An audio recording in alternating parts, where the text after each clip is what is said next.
प्रणाम आचार्यजी. मी शिक्षणाचं कार्य करते. तर त्यामध्ये जेव्हा मी विद्यार्थ्यांशी बोलायला सुरुवात केली, त्या विद्यार्थ्यांमध्ये जे की तुलनेने चांगले आहेत, ज्यांना नोकरी लागली आहे किंवा इतरही जे यशस्वी आहेत, त्यांचा कल जीवनाच्या या मूलभूत प्रश्नांमध्ये खूप कमी आहे. आणि जे म्हणायला नको, जे थोड्या आयुष्याला कंटाळलेले आहेत, ज्यांचं आयुष्य त्या गतीने धावत नाही, जेवढं एका बीटेक विद्यार्थ्याचं असतं, तर त्यांच्यामध्ये स्वतःला ओळखणं आणि इतरही जे तुमच्या शिकवणुकीशी संबंधित आहे, त्यांचा कल जास्त दिसतो. ही मोठी गडबड डिग्री आहे मॅम. बीटेकवाली ना खूप गडबड डिग्री आहे. 17व्या वर्षी विद्यार्थी त्यात घुसतो, 21-22मध्ये तो बाहेर पडतो आणि आधी तो हे पाहत असतो की CGPA, मग तो पाहतो समर ट्रेनिंग, मग तो पाहत असतो प्लेसमेंट. त्याला कुठे जर नाही मिळते की त्याने दुसरा काही विचार करावा, तो काहीच विचार करत नाही आणि गर्व त्याला आणखी येतो की मी शिकलेला आहे. वास्तविक बीटेकपेक्षा जास्त अशिक्षित माणूस शोधणं कठीण आहे. त्याला काय येतं तुम्ही सांगा? त्याने psychology, sociology, philosophy, economics, history काही वाचलंय?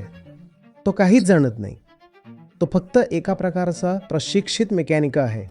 असा मेकॅनिक ज्याला तंत्रज्ञानाच्या मागच्या विज्ञानाचंही थोडंसं ज्ञान दिलं गेलंय, जास्त नाही, थोडंसं. आणि तो काय आहे? तो फक्त हे पाहतोय की पैसा कुठे मिळून जाईल. 21व्या वयात काय असता तुम्ही? खूप लहान असतात, खूपच लहान असतात. 21मध्ये तुम्हाला काहीच माहीत नसतं. प्रोफेशनल डिग्रीज जेवढ्या आहेत त्या कमीत कमी असायला हव्या 5-5.5 वर्षांच्या. आणि त्यामध्ये जे कोर्सेस आहेत ते जर 50% टेक्नॉलॉजीचे असायला हवेत, तर 25% बेसिक सायन्स आणि 25% ह्युमॅनिटीज असायला हवे. तेव्हा आपण म्हणू शकतो की एक शिक्षित तरुण बाहेर पडलाय. नाहीतर हे तर काहीच नाही. तर आचार्यजी, हे जे टॉप रँकर्स असतात किंवा जे बेटर प्लेस्ड असतात, त्यांची जबाबदारी towards this kind of teachings कशी काय त्यांच्यामध्ये ती गोष्ट आणली जाईल?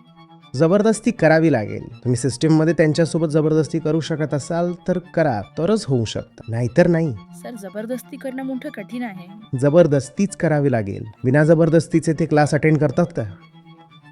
नाही येत. थेट क्रेडिट कोर्स बनवा. हे नाही पास केलं तर पदवी मिळणार नाही, विषय संपला. सर्व शिकतील तेव्हाच. नाहीतर मग जेव्हा आयुष्य झुरपून काढेल तेव्हा येतील. जसे